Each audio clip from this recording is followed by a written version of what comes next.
Hello friends, welcome to my channel word explorer by Ruchi. तो friends, कैसे हैं आप सभी लोग? आई होप सभी लोग अच्छे होंगे। तो जैसा कि फ्रेंड्स आप सभी लोग जानते हैं कि सावन का महीना चल रहा है और सावन का महीना शुरू होते ही चारों तरफ हर हर महादेव के जयकारे लगने लगते हैं और शिव भक्त जो हैं पूरी आस्था के साथ शिवालयों में जाकर भोलेनाथ को जल दूध और अर्पित करते हैं। तो सावन के महीने में हम आपको एक ऐसे मंदिर के दर्शन कराएंगे।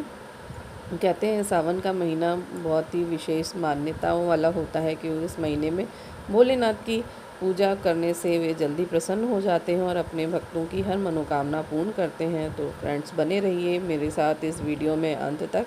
और यहाँ इस मंदिर का इतिहास जानने के बाद आप भी यहाँ के दर्शन करने से अपने आप को रोक नहीं पाएंगे। तो आइए शुरू करते हैं यहाँ का इतिहास के बारे में और जानते हैं यहाँ के इतिहास के बारे में। तो कहते हैं यहाँ 200 सालों से इच्छाधारी नाग नागिन सबसे पहले शेष नाग की पूजा करने आते हैं और इस मंदिर में सांपों का मेला भी लगता है, जिसकी खासियत ये है कि यहाँ मौजूद सांपों के विषदंत तोड़े नहीं जाते। इस मंदिर की मान्यता है कि 200 सालों से नाग पंचमी के दिन इच्छाधारी नाग नागिन सबसे पहले शिवलिंग की पूजा करने आते हैं। आज भी इस दिन जब सुबह मंदिर के कपाट खोले जाते हैं तो शेष नाग के माथे पर 2 फूल रखे हुए मिलते हैं, लेकिन जिसकी आज तक कोई ये पता नहीं कर पाया है कि ये कौन करता है। तो क्योंकि मंदिर के कपाट बंद रहते हैं तो इसीलिए यही मान्यता है कि शेष नाग इच्छाधारी नाग नागिन ही आकर यहाँ पर पूजा करते हैं। कई सालों से मंदिर में नाग नागिन का मेला लगता आ रहा है। दूर दूर से सपेरे इस मंदिर में आते हैं और उनके पास नाग नागिन के अलावा हर प्रजाति के सांप होते हैं। ख़ास बात यह है कि जैसे कि मैं पहले भी आपको बता चुकी हूँ कि यहाँ पर जो आने वाले जो सांप होते हैं उनके दांत, तो विष के जो दांत होते हैं, विष दंत, वो तोड़े नहीं जाते, क्योंकि ऐसा मान्यता के अनुसार ही किया जाता है। क्योंकि इस मंदिर के निर्माण के बाद आसपास किसी भी व्यक्ति को आज तक सांप ने नहीं काटा। वहीं इस मेले में कई तरह के विषैले सांप होते हैं, लेकिन आज तक उन्होंने किसी को नुकसान नहीं पहुंचाया है। और इसके साथ ही साथ एक मान्यता ये भी है यहाँ पर कि 200 साल पहले दैत्य गुरु शुक्राचार्य ने अपनी बेटी की शादी जो है देवयानी की जाजमऊ के राजा आदित्य के साथ की थी। और एक दिन वे बेटी से मिलने के लिए महल से निकले। खेरेपति मंदिर की से कुछ ही दूरी पर रुककर वे विश्राम करने लगे और इसी दौरान उनकी आंख लग गई। उनके सपने में जो है वो शेषनाग जी ने दर्शन दिए और कहा कि यहाँ पर शिवलिंग की स्थापना की जाए, क्योंकि वे यहाँ पर वास करना चाहते हैं। अचानक शुक्राचार्य की नींद टूट गई। हालांकि उन्होंने शिवलिंग की स्थापना तो नहीं की, लेकिन कहा जाता है कि उस समय सावन का पहला महीना आया और इसी महीने में रातों रात शेषनाग जो है वो खुद ही स्थापित हो गई। ये देखिए, शेषनाग का मंदिर, मेन मंदिर जो है वो इसी वजह से फेमस है।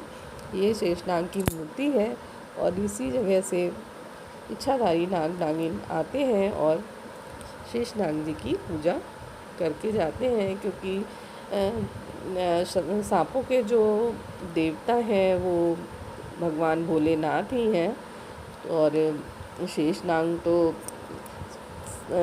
सर्पों के राजा हैं। तो इसलिए जो इच्छाधारी नाग नागिन है वो पहले यहाँ पर शेषनाग की पूजा करते हैं और साथ ही साथ मंदिर में शिवलिंग भी विराजमान है तो उसकी भी पूजा करने आते हैं। और कहा जाता है इसी के साथ साथ कि इस मंदिर में नाना राव पेशवा जो हैं यहाँ प्रत्येक सोमवार को पूजा करने आते थे। तो एक बार अंग्रेज़ों की सेना उन्हें गिरफ्तार करने का षड्यंत्र रच रही थी और जैसे ही नाना राव को ये बात पता चली तो वो उन्होंने इस मंदिर में आके शरण ली। और इस जब बात का पता जब अंग्रेज़ों को चला तो वो नाना राव को मंदिर से गिरफ्तार करने आए। तो जैसे ही उनकी सेना ने मंदिर में कदम रखा तो बहुत सारे नाग नागिन जो है वो आ गए सैकड़ों की संख्या में और उन्होंने अंग्रेज़ों की सेना को घेर लिया, जिससे डरकर वो सारी अंग्रेज़ों की सेना जो है भाग गई। और इसी तरह नाना राव जी की जो है वो रक्षा हुई अंग्रेज़ों से। ये देखिए, इसी के साथ साथ मंदिर में बहुत सारे नाग नागिन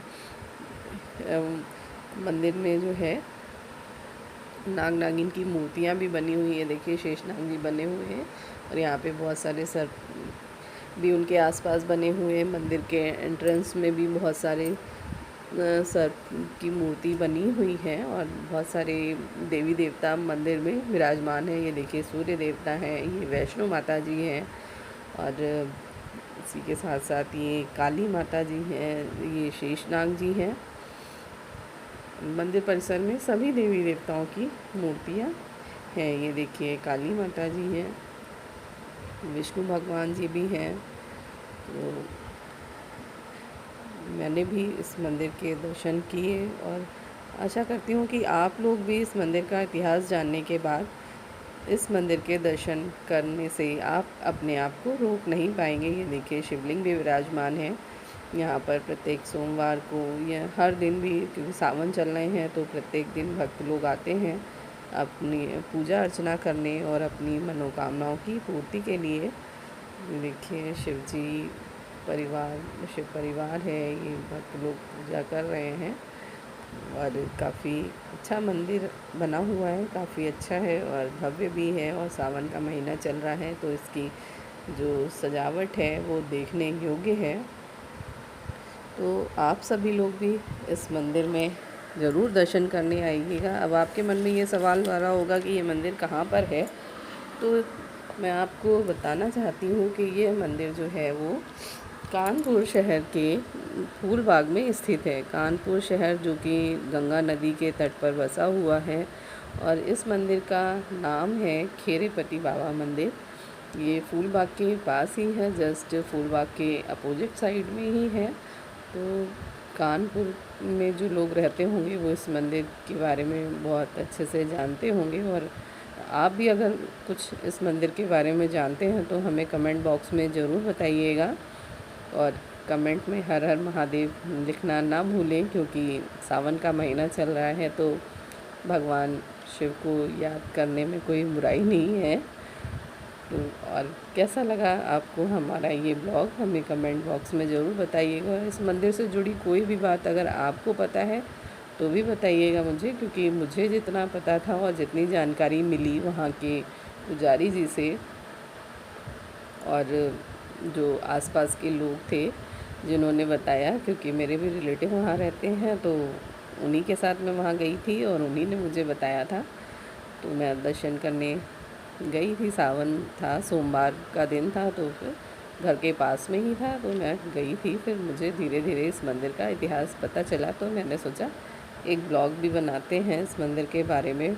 बहुत से लोगों को शायद ना पता हो और जिनको पता है इस मंदिर की विशेषता के बारे में तो वो हमें ज़रूर कमेंट बॉक्स में बताइएगा कि आपको और इससे अलग क्या चीज़ें पता हैं, इस मंदिर की क्या विशेषता है।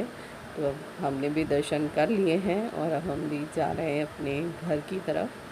मतलब मेरी मौसी जी वहाँ रहती हैं तो मैं उन्हीं के घर पे रुकी हुई थी, तो इसलिए मैंने वहाँ पे दर्शन किए। तो काफ़ी अच्छा लगा मुझे तो दर्शन करके। मंदिर काफ़ी अच्छा है और इसके इतिहास जानने के बाद तो उत्सुकता और बढ़ गई थी इस मंदिर के दर्शन करने की। तो कैसा लगा आपको हमारा ये ब्लॉग, कमेंट में ज़रूर बताइएगा। चैनल को लाइक सब्सक्राइब चैनल को शेयर करना ना भूलें। Thanks for watching friends, bye bye, take care.